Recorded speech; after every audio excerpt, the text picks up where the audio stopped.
कैलाश पर्वत भगवान शिव का निवास स्थान है। मान्यता है कि जो भी कैलाश पर्वत का दर्शन करता है उसके भाग्य खुल जाते हैं, लेकिन आज तक कोई भी इंसान इस पे चढ़ नहीं पाया है।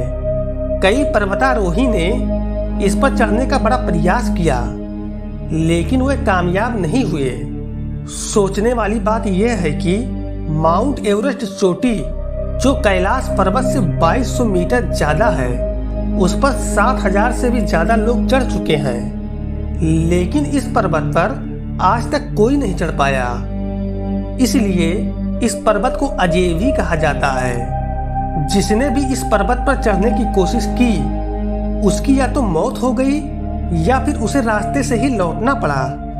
आपको बता दें कि दुनिया भर के वैज्ञानिक इस पर बड़ी रिसर्च की।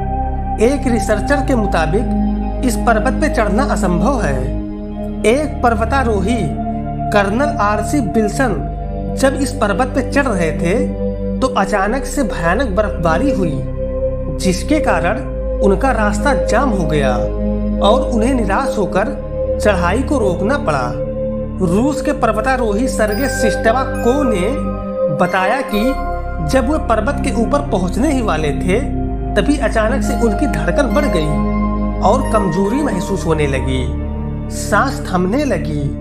उन्होंने ये सोचा कि उन्हें नीचे उतरने में ही भलाई है। फिर वे नीचे उतरने लगे। जैसे जैसे वे नीचे जा रहे थे वैसे वैसे उनकी दिक्कतें ठीक हो रही थी। मान्यता है कि इस पे केवल वही चढ़ सकता है जिसने कभी कोई पाप न किया हो। इस पर चढ़ने वालों की नाखून और बाल बहुत तेजी से बढ़ने लगते हैं, क्योंकि यहाँ टाइम की स्पीड बहुत तेज होती है और जैसे जैसे इस पर कोई ऊपर पहुँचता जाता है वैसे वैसे वह दिशाहीन होता जाता है। उसे समझ नहीं आता है कि किस तरफ जाना चाहिए। और हाँ, यहाँ पे दिशा बताने वाली उपकरण कंपास भी नहीं काम करता है। कैलाश पर्वत बहुत ज्यादा रेडियो एक्टिव वाला है। सन 1999 में रूस के वैज्ञानिकों ने 1 महीने तक कैलाश पर्वत के आकार को स्टडी किया।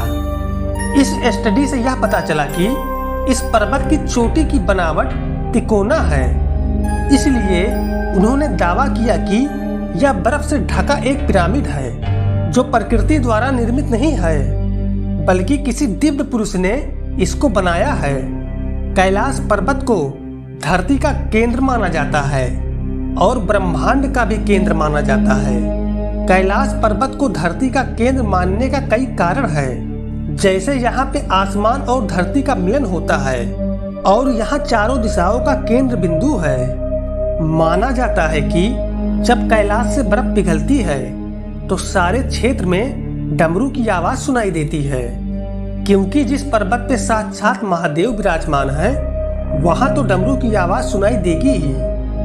कैलाश पर्वत के दक्षिण दिशा में सूर्य के आकार वाला ब्रह्मताल मौजूद है और इससे 1 किलोमीटर दूरी पर एक राक्षस ताल भी मौजूद है। ब्रह्मताल के दर्शन के लिए दुनिया भर के श्रद्धालु आते हैं और इसका पानी मीठा है और वही राक्षस ताल का पानी खारा है, जहां कोई नहीं जाता। राक्षस ताल नकारात्मक ऊर्जा वाला है, जबकि ब्रह्मताल सकारात्मक ऊर्जा वाला है। कैलाश का जिक्र हो और मानसरोवर का जिक्र न हो, क्या ऐसा हो सकता है? मानसरोवर परिक्रमा का महत्व काफी ज्यादा है। तिब्बती लोग मानसरोवर की 3 या 13 परिक्रमा को महत्व मानते हैं। बहुत से यात्री दंड परिपात परिक्रमा करते हैं। मान्यता है कि इस प्रकार परिक्रमा करने से एक जन्म का पाप नष्ट हो जाता है और इसी प्रकार 10 परिक्रमा करने से एक कल्प का पाप नष्ट हो जाता है। जो भी मनुष्य मानसरोवर का 108 परिक्रमा पूरा करता है, मान्यता है कि उसे जन्म और मृत्यु से छुटकारा मिल जाता है, मतलब मोक्ष मिल जाता है। Please like, comment, share and subscribe to my channel.